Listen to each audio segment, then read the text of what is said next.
So, it says, the true affirmations, however, are the tail enders. That's what this is called right here.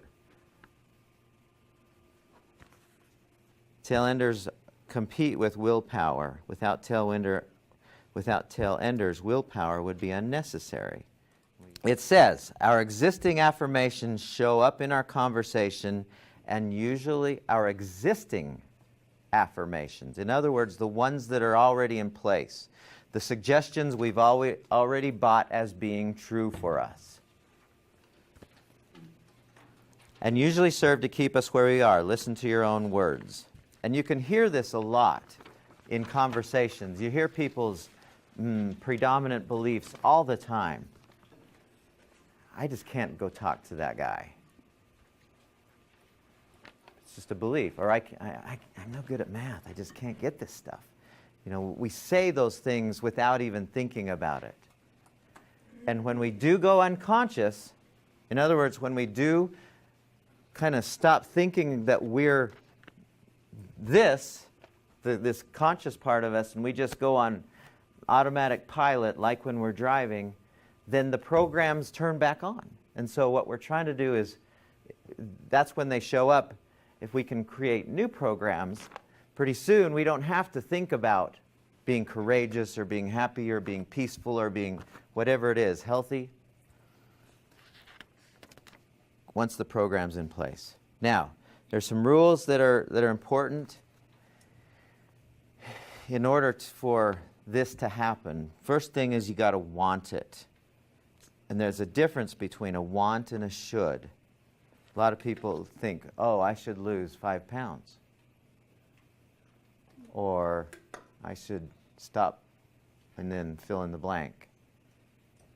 But until you really want to do that, it's not gonna have the emotional juice to make it in there. You must also believe it's realistically possible. It should be big enough to be exciting, but small enough to be within your belief system. We hear all the time, well, you can do anything. Is that true? I would really love to be able to fly. I don't believe I can. I don't have any evidence besides Superman and the guy on Fantastic Four or whatever. Nobody that I know flies. Do you know what I mean, fly? Where you just stand up and... I do in dreams a lot, but I never have in... It would be dumb for me to say, I can fly. Because I don't, at any level, believe that's possible.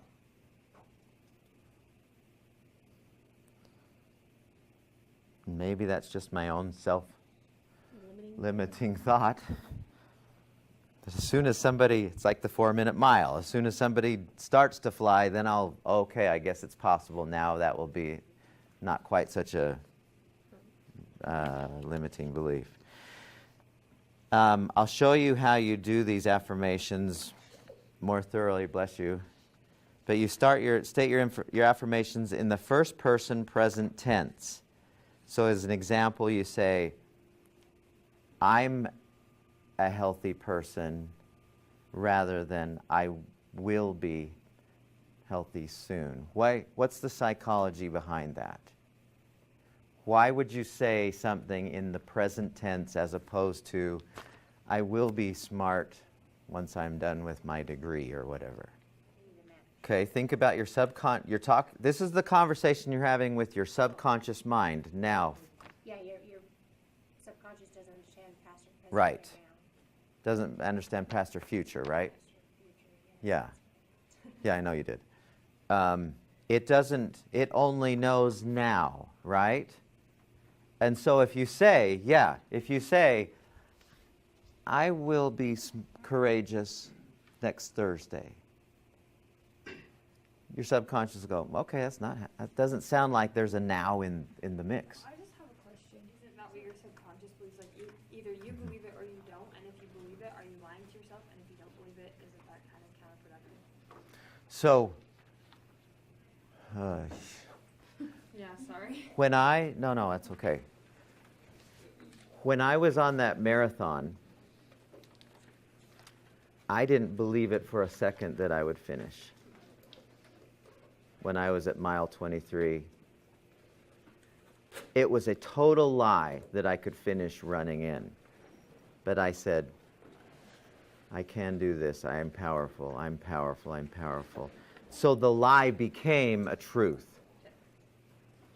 And I think that's how we have to function in a lot of ways. Like you start off with big Is, yeah. until it evolves into. Yeah.